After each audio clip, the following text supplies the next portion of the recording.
स्वागत है आपका हिंदी स्टोरीज वर्स चैनल पर, जहां हर कहानी सच्चाई डर के बीच की वो रेखा मिटा देती है जिसे हम पार नहीं करना चाहते।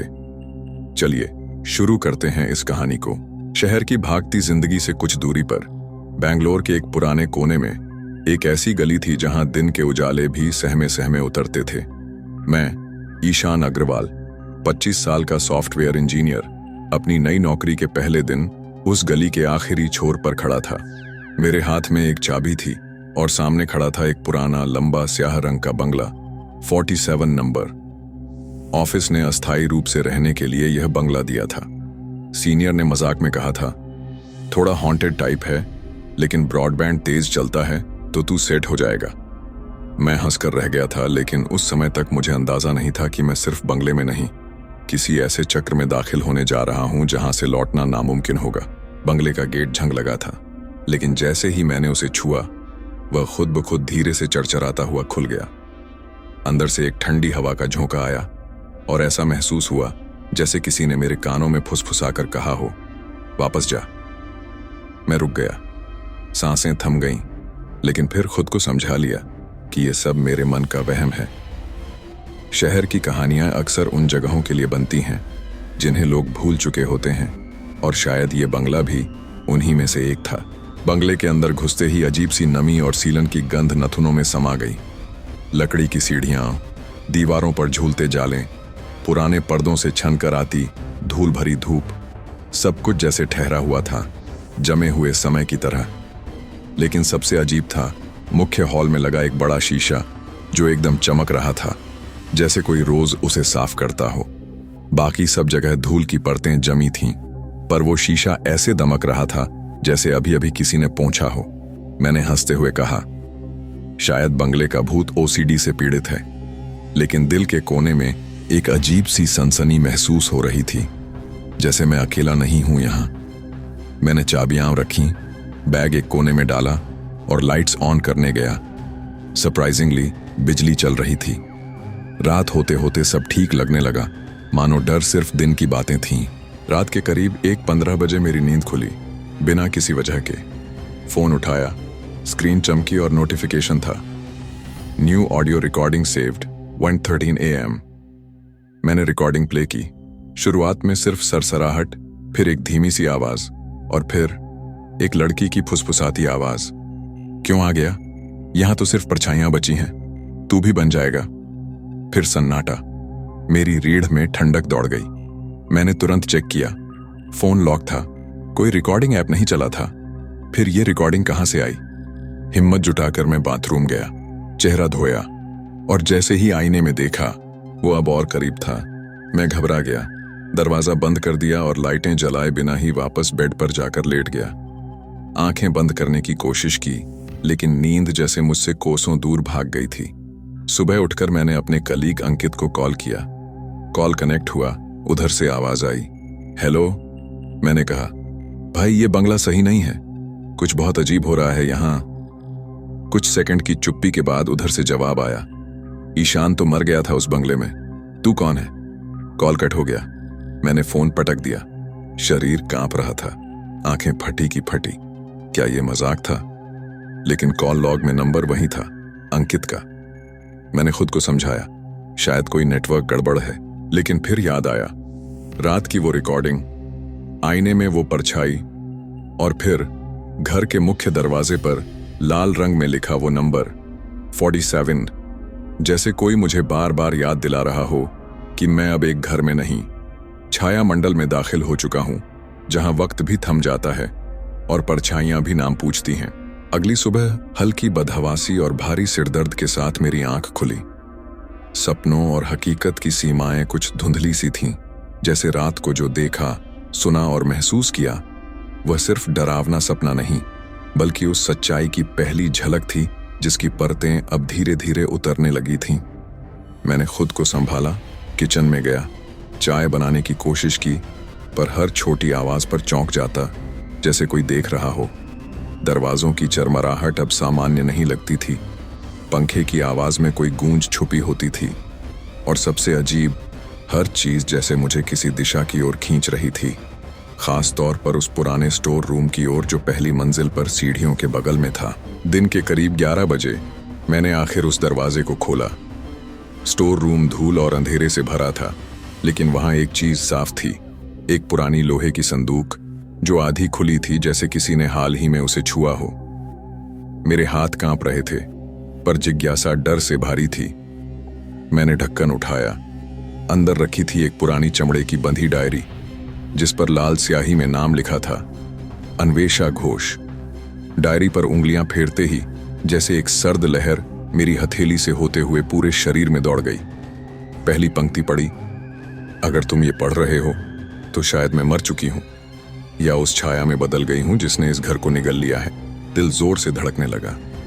डायरी में लिखा था कि अन्वेषा एक इंटर्न जर्नलिस्ट थी जो बंगले के इतिहास पर एक स्टोरी कर रही थी। उसने पाया था कि यहां सालों से कोई भी किराएदार 3 हफ्तों से ज्यादा नहीं टिक पाया। कुछ पागल हो गए, कुछ गायब हो गए और कुछ ने आत्महत्या कर ली, हमेशा 47 नंबर बंगला के एक ही कोने में। वो कोना वही था जहां मैंने पिछली रात आईने में परछाई देखी थी। डायरी में कई जगह शब्दों के बीच खरोंचें थीं, जैसे उसने लिखते हुए कांपती उंगलियों से कागज पर अपनी बेचैनी भी छोड़ दी हो। पेज पलटते पलटते एक जगह हाथ रुका। उसमें एक स्केच बना था, एक लंबा अंधकारमय प्राणी, बिना चेहरा बिना आंखें, और नीचे लिखा था, वह जिसे नाम नहीं दिया जा सकता पर वह सबको देखता है। अचानक ही जैसे मेरी सांस अटक गई। मैं खड़ा नहीं रह पाया। बैठते हुए एक ढप की आवाज आई, जैसे कोई मेरे पीछे जमीन पर कूदा हो। पीछे मुड़ा, कोई नहीं था, लेकिन कुछ था। हवा भारी हो गई थी, घुटन बढ़ने लगी थी और मेरी छाती पर अदृश्य भार महसूस हो रहा था। जैसे ही डायरी को बंद किया, सब कुछ सामान्य होने लगा। यह डायरी सिर्फ कागज नहीं थी, यह कोई दरवाजा थी, ऐसा दरवाजा जो छाया मंडल के भीतर झांकने की अनुमति देता था। उस रात मैंने फिर कोशिश की, सोने की, खुद को सामान्य दिखाने की, लेकिन रात के 2:07 पर खिड़की अपने आप खुली। बाहर कोई सफेद साया दिखा, लड़की की तरह, लंबे बाल, एकदम स्थिर। और फिर उसी सफेद साये ने धीरे धीरे मुड़कर मेरी ओर देखा। चेहरा नहीं था, बस खालीपन, घना, डरावना और जीवित। मोबाइल की लाइट जलाकर जैसे ही मैंने देखा, वह गायब हो चुकी थी, लेकिन फोन स्क्रीन पर एक नोटिफिकेशन चमक रहा था, रिकॉर्डिंग सेव्ड 2:07 AM, और फाइल का नाम था Anvesha still here MP3। File को प्ले किया तो शुरुआत में बस फुसफुसाहटें थीं, जैसे कोई सांस ले रहा हो या दूर किसी बंद कमरे में कोई दीवार से सटकर खड़ा हो।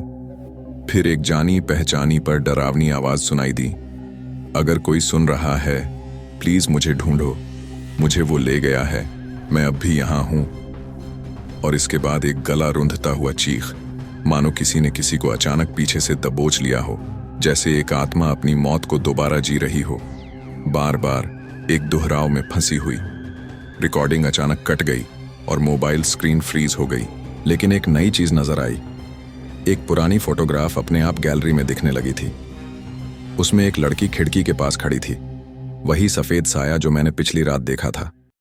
और सबसे डरावनी बात यह थी कि यह तस्वीर मेरी खींची हुई नहीं थी। तारीख थी 27 अक्टूबर 2021, 2 साल पहले, जब यह बंगला पूरी तरह से खाली था। अब सवाल यह नहीं था कि बंगले में कुछ है या नहीं, बल्कि यह था कि मैं अब कितना समय बचा हूं, क्योंकि इस घर का अतीत अब मेरे वर्तमान में घुलने लगा था। डायरी के पन्ने अब खुद ब खुद पलटते थे, जैसे उसमें कुछ था जो मुझे पढ़ाना चाहता था। हर रात वही समय 2:07 AM और वही गूंजता हुआ वक्त जब कुछ दरवाजे खुलते थे पर बंद नहीं होते। तीसरी रात मैंने कैमरा ऑन करके कमरे में चारों ओर रिकॉर्डिंग चालू की और खुद को बिस्तर पर बांध लिया ताकि नींद में भी न चलूं या कोई मुझे खींच न ले जाए। सुबह जब रिकॉर्डिंग देखी तब मेरी रीढ़ में बर्फ सी सिहरन दौड़ गई। रात के ठीक 2:07 पर दरवाजा धीरे धीरे खुला, पर उसमें कोई नहीं आया, या शायद आया एक परछाई जो सीलिंग से नीचे उतरी थी। हाँ, बिल्कुल, मानो छत से किसी ने रस्सी के सहारे खुद को उतारा हो, लेकिन कोई रस्सी नहीं थी, कोई शरीर नहीं था, बस एक काली छाया जिसका कोई सिर नहीं था, कोई चेहरा नहीं था, पर वह मेरी ओर झुक रही थी, कैमरे की लेंस से सीधे मेरी आत्मा में झांकती हुई। उस क्षण मैं समझ गया कि यह सिर्फ अन्वेषा की आत्मा नहीं थी, बल्कि वह ताकत जो उसे ले गई थी अब मेरी उपस्थिति से चिढ़ रही थी।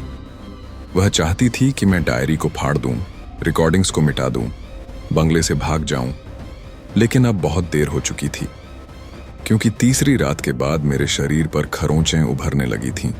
मेरी पीठ पर वही अज्ञात भाषा में बने चिन्ह जो डायरी में स्केच की गई परछाई के नीचे बने थे, जैसे कोई मुझे मार्क कर चुका हो, उसकी अगली चेतावनी की तरह।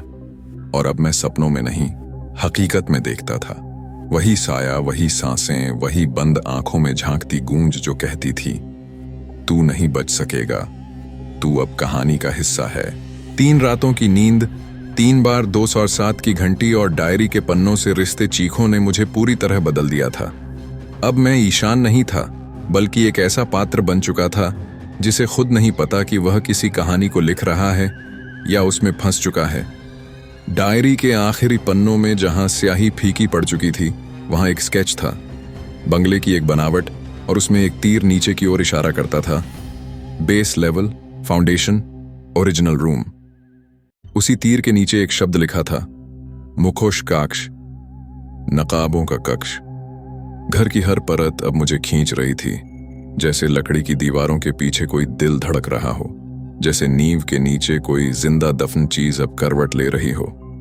उसी दिन मैंने पूरे बंगले का नक्शा उठाया और फर्श के एक कोने को ठोक ठोक कर जांचा, जहां लकड़ी की चादरें अन्य जगहों से अलग आवाजें दे रही थीं। दोपहर करीब 3:23 पर, जब सूरज सबसे शांत होता है, मैंने फर्श की उस चादर को उखाड़ा। नीचे एक लोहे का ढक्कन था, जंग खाया, भारी, और उस पर एक अजीब सा सिंबल, एक आंख जिसके चारों तरफ कांटे फैले थे। ढक्कन को खोलते ही नीचे की हवा ऊपर उठी, ऐसी गंध जो किताबों की सड़ी हुई स्मृतियों, पुराने खून और किसी जिंदा फफूंद के मिश्रण जैसी थी। मेरे हाथों में टॉर्च थी, पीठ पर कैमरा और जेब में डायरी का आखिरी पन्ना। सीढ़ियां नीचे जाती थीं, गीली, फिसलन भरी, और हर कदम पर जैसे कोई फुसफुसाता हो, वापस जा। लेकिन मैं गया, क्योंकि अब डरने की नहीं, समझने की घड़ी थी। नीचे लगभग 15 फीट उतरने के बाद एक छोटा कमरा आया, ईंटों से बना हुआ, दीवारों पर काई, और बीच में एक लोहे की कुर्सी, जंजीरों से बंधी हुई, और सामने एक दीवार पर नकाबें टंगी थीं। हर नकाब पर एक चेहरा, पर कोई 2 नकाब एक जैसे नहीं थे। एक नकाब हंसता था, पर उसकी आंखों से खून के निशान थे। एक और नकाब की जबान बाहर निकली थी, जैसे उसने मरने से पहले चिल्लाया हो, और बीच का नकाब, उसका चेहरा अजीब तरह से जाना पहचाना लगा। और जब मैंने टॉर्च ऊपर उठाकर गौर से देखा, तो मेरी सांस अटक गई। वो मेरा ही चेहरा था। कमरे की दीवारों पर लहू से लिखी इबारतें थीं, छाया मंडल हर 100वें किराएदार को मांगता है, नकाब मत हटाना, वो चेहरा नहीं, दरवाजा है, वो कभी मरती नहीं, बस नया चेहरा पहन लेती है। तभी कुर्सी के नीचे रखा एक टेप रिकॉर्डर खुद से चालू हो गया। आवाज आई, अन्वेषा की ही थी। अगर तुम यहां तक पहुंच गए हो तो सुनो, इस बंगले की नींव किसी घर की नहीं, एक तंत्र अनुष्ठान की है, जहां मास्क पहने तांत्रिकों ने आत्मा को कैद करने का प्रयोग किया था। वो आत्मा अब खुद को नकाबों में बांट चुकी है, और हर नकाब एक कहानी सुनाता है, लेकिन उनमें से एक नकाब सुनता भी है। रिकॉर्डिंग बंद हुई, और तभी सभी नकाब एक साथ झंझना कर गिर पड़े, जैसे किसी ने दीवार को झटका दिया हो। मेरी टॉर्च बुझ गई। अंधेरा घना नहीं, बल्कि सजीव हो गया। मेरे आसपास कुछ सांस ले रहा था, लेकिन वो मेरे पास नहीं आया। उसने मुझे भीतर लिया। मैं वहीं बैठ गया, लोहे की कुर्सी पर, और उस नकाब को, जिसमें मेरा चेहरा था, उठाकर अपने चेहरे पर रख लिया। और तभी मेरे भीतर एक चीख उठी, लेकिन वो मेरे मुंह से नहीं, नकाब के भीतर से आई थी। नकाब ने मेरे चेहरे से चिपकना शुरू किया, और अब मुझे लगा जैसे मैं खुद नकाब बन गया हूं, इस बंगले का अगला चेहरा। उस दिन आसमान कुछ अजीब था। नीला तो था, पर उस नीलेपन में जैसे धुआं घुला हो, जैसे आसमान भी किसी बात को छिपा रहा हो। रिद्धिमा 26 साल की स्वतंत्र, पढ़ी लिखी, कॉरपोरेट नौकरी छोड़कर एकांत की तलाश में इस पुराने बंगले में आई थी। वह नहीं जानती थी कि अकेलापन सिर्फ शांति नहीं देता, कभी कभी वह आवाजें भी पैदा करता है। एजेंट ने कहा था, बंगला थोड़ा पुराना है पर सुरक्षित है, और कोई किराएदार महीनों से नहीं आया तो किराया भी सस्ता मिलेगा। रिद्धिमा ने जब पहली बार दरवाजा खोला तो लकड़ी की सीलन भरी खुशबू और अंदर का ठंडा तापमान उसे अच्छा लगा। पर वह नहीं जानती थी कि दीवारों के भीतर किसी की नजरें पहले से उसे देख रही थीं। उसने सामान रखा, पर्दे हटाए, खिड़कियां खोलीं और घर को अपनी तरह से सजाना शुरू किया। लेकिन बंगले के कोनों में वो चीजें अब भी थीं जिन्हें कोई आंख देख नहीं सकती, बस महसूस कर सकती है अगर दिल धड़कने से जरा देर को रुक जाए। पहली रात शांति से बीती, लेकिन दूसरी रात 2007 पर जब नींद टूटी तो रिद्धिमा ने सोचा ये तो सामान्य है, नया घर है, शायद शरीर को समय लग रहा है। लेकिन तीसरी रात 2007 पर जब उसने दीवार से धीमी थाप सुनी, थक थक थक, तो उसका मन कांप गया। पर उसने खुद को समझाया, शायद लकड़ी सिकुड़ रही है या बाहर हवा है। पर उसी रात एक और बात हुई। जब वह बाथरूम के आईने में देख रही थी तो आईने के पीछे की दीवार में हल्की सी झलक दिखी, जैसे कोई नकाब चिपका हो। धुंधला सा चेहरा। वो मुड़ा, पर पीछे कुछ नहीं था। अगले दिन उसने बंगले की सफाई शुरू की और बेसमेंट का दरवाजा ढूंढ निकाला, जिस पर लोहे की एक भारी जंजीर पड़ी थी और ताला ऐसा लगा था जैसे किसी को बाहर रखने के लिए नहीं, बल्कि भीतर बंद रखने के लिए लगाया गया हो। उत्सुकता से उसने अपने पर्स से हेयर पिन निकाली और ताले को खोलने की कोशिश की, और हैरत की बात यह थी कि ताला खुल गया, बहुत आसान से। और बेसमेंट के नीचे उतरते ही हवा बदल गई। वो भारी थी और गंध ऐसी थी जैसे किसी पुराने थिएटर के कॉस्ट्यूम रूम में गल चुके मास्क लटक रहे हों। दीवारों पर अब भी वो नकाब टंगे थे और फर्श पर डायरी के जले हुए पन्नों के बीच एक कुर्सी जिस पर अब कोई बैठा नहीं था। लेकिन दीवार पर एक नया नकाब टंगा था, बिल्कुल वैसा ही चेहरा जैसा रिद्धिमा का। वह पीछे हटने लगी, लेकिन तभी उसके फोन की टॉर्च अपने आप जल गई और सीधा उस नकाब पर पड़ी। नकाब मुस्कुरा रहा था, लेकिन उसकी मुस्कान में कुछ खिंचाव था, जैसे वो किसी दर्द को छिपा रहा हो। रिद्धिमा डर कर पलटी और सीढ़ियों की ओर भागने लगी, लेकिन बेसमेंट की हवा भारी हो चुकी थी, जैसे वह उसे रोक रही हो, हर कदम पर उसके पैरों में जाल बांध रही हो। और तभी एक फुसफुसाहट उसके कानों में गूंजी, अब तू लिखेगी हमारी कहानी। उसने मुड़कर देखा, कुर्सी पर कोई बैठा था, एक आदमी नकाब पहने हुए, लेकिन उसकी आंखें वही थीं जो उसने बाथरूम के शीशे में देखी थीं, और उसकी आवाज अंदर तक कांप गई, मुझे मत पहचानो, मैं वो हूं जो इस बंगले ने गढ़ा है।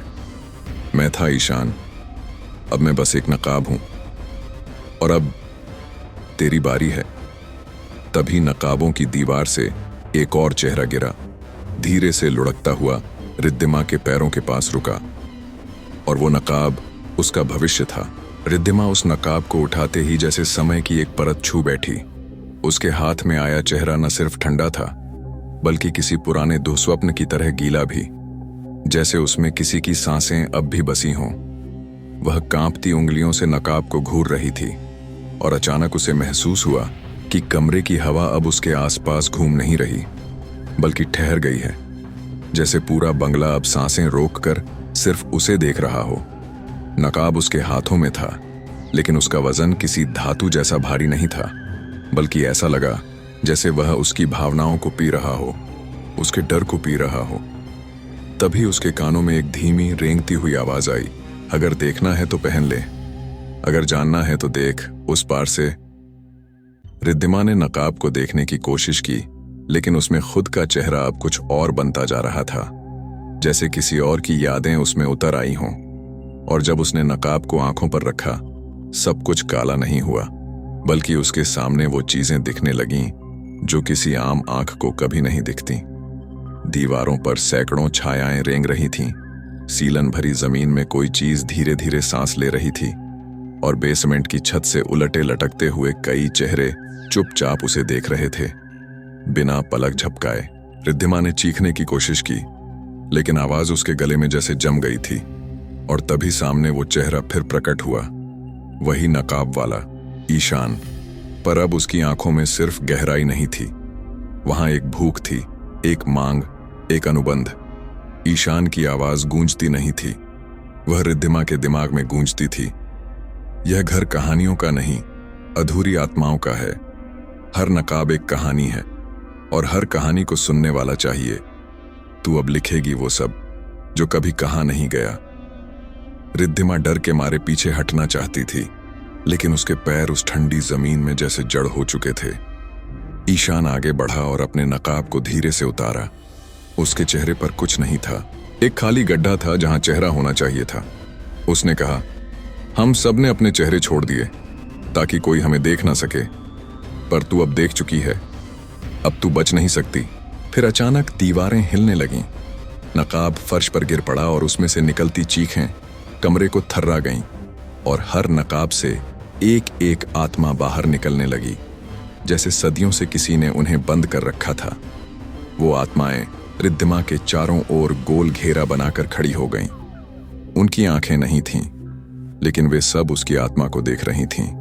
और तभी उस सबसे बूढ़ी आत्मा ने आगे बढ़कर उसका हाथ थामा और रिद्धिमा के मन में सीधे एक छवि डाल दी। एक पुरानी लड़की, 1925 की, वही बंगला, वही बेसमेंट, वही नकाब और एक दर्दनाक सच्चाई।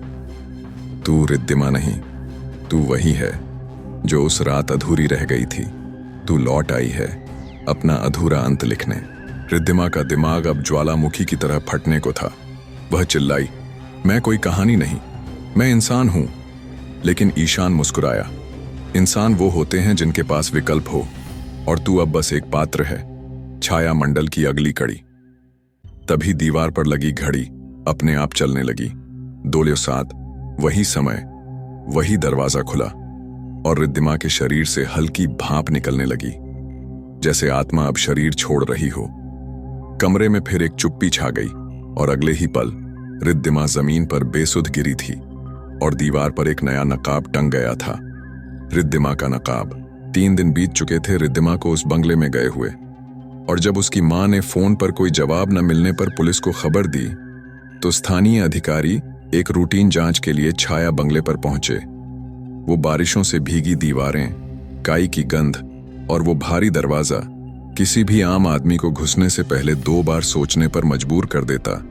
लेकिन इंस्पेक्टर जावेद और कांस्टेबल रघु उस दिन ड्यूटी पर थे। उन्होंने दरवाजा खोला, बिना किसी कुंडी के, बिना किसी चाबी के, और पहली बार में ही कुछ अजीब सा महसूस हुआ, जैसे उन्होंने किसी बंद कहानी की जिल्द को जबरन खोल दिया हो। घर अंदर से साफ था, लेकिन कुछ ज्यादा ही साफ, जैसे उसमें कोई रहता ही नहीं, और फिर भी सब कुछ उसी पल सजाया गया हो। इंस्पेक्टर जावेद ने बेसमेंट की सीढ़ियों पर रोशनी डाली और उनके कदम अपने आप धीमे हो गए, मानो कोई नीचे उन्हें रोक रहा हो। नीचे पहुंचने पर एक कोना हल्की रोशनी में चमक रहा था और वहीं दीवार पर टंगा था एक नया नकाब, सफेद, चमकता हुआ, एकदम वैसा ही जैसा बाकी नकाबों में था, पर उसमें आंखें काली नहीं, जली हुई थीं। रघु ने पूछा, सर, ये क्या चीज है? जावेद ने उस नकाब को देखा और फिर सामने पड़ी एक टूटी डायरी के पन्नों को, जिन पर जलने के निशान थे, पर शब्द अब भी पढ़े जा सकते थे। मैंने देखा, मैंने सब देखा, अब मैं खुद एक छाया हूं। जावेद ने बेसमेंट से निकलते वक्त कमरे के एक कोने में गिरा एक छोटा बैग देखा, रिद्धिमा का। उसके नाम का टैग अभी भी लटक रहा था।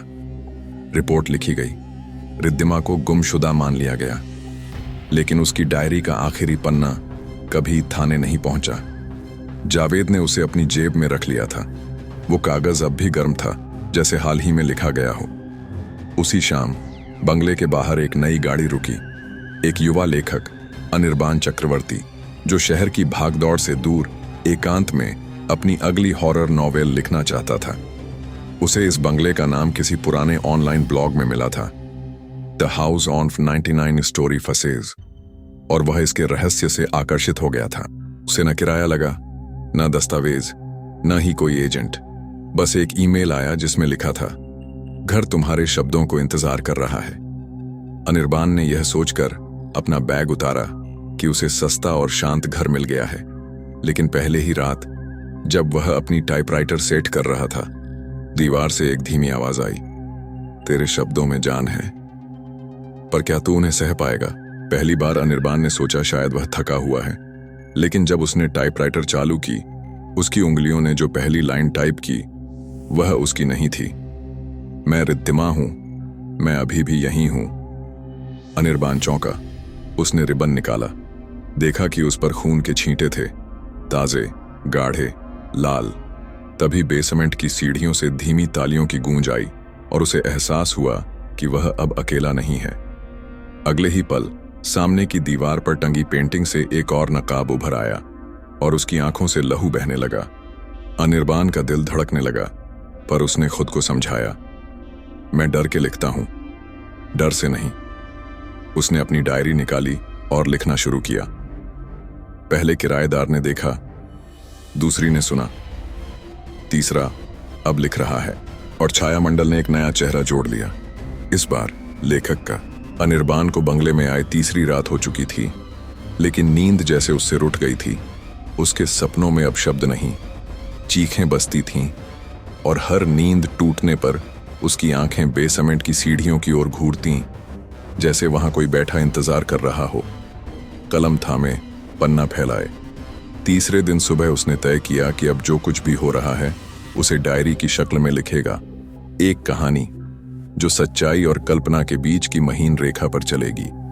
उसने अपनी टाइपराइटर को फिर से ठीक से लगाया और बैठ गया लिखने, पर जैसे ही पहली कुंजी पर उंगली रखी, मशीन अपने आप चल पड़ी। टक टक टक शब्द उभरते गए। तुम नहीं लिख रहे, हम हैं। उसकी सांसें थम गईं। उसने मशीन को बंद करना चाहा, लेकिन बटन अटक गया। तभी सामने की खिड़की का पर्दा हवा के बिना ही फड़फड़ाया और उसकी छाया, वह उसकी नहीं थी। वह छाया लंबी थी, टेढ़ी थी और उसके सिर पर नकाब था, वही चमकदार सफेद नकाब जिसकी आंखें अब और गहराई से उसे घूर रही थीं। अनिर्बान उठा, पर उसकी टांगें कांप रही थीं और उससे पहले कि वह दरवाजे की ओर भागता, दीवार पर लटकी एक तस्वीर खुद से गिर गई।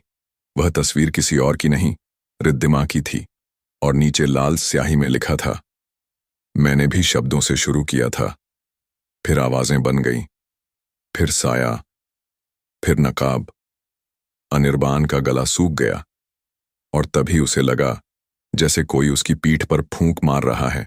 अनिर्बान वहीं गिर पड़ा और उसकी आंखों से आंसू बह निकले, लेकिन वे आंसू गर्म थे, जैसे खून से बने हों। उसके सामने टाइपराइटर फिर से चालू हो गई और उसमें उसकी ही उंगलियां अनजाने में टाइप करने लगीं। मैं लेखक था, अब मैं किरदार हूं और इस कहानी का अंत मुझसे नहीं, मुझ में होगा। अगर आपको ये कहानी दिलचस्प लगी, डरावनी लगी या कुछ नया महसूस हुआ हो तो चैनल को सब्सक्राइब करें। धन्यवाद आपका। फिर मिलेंगे एक नई कहानी के साथ।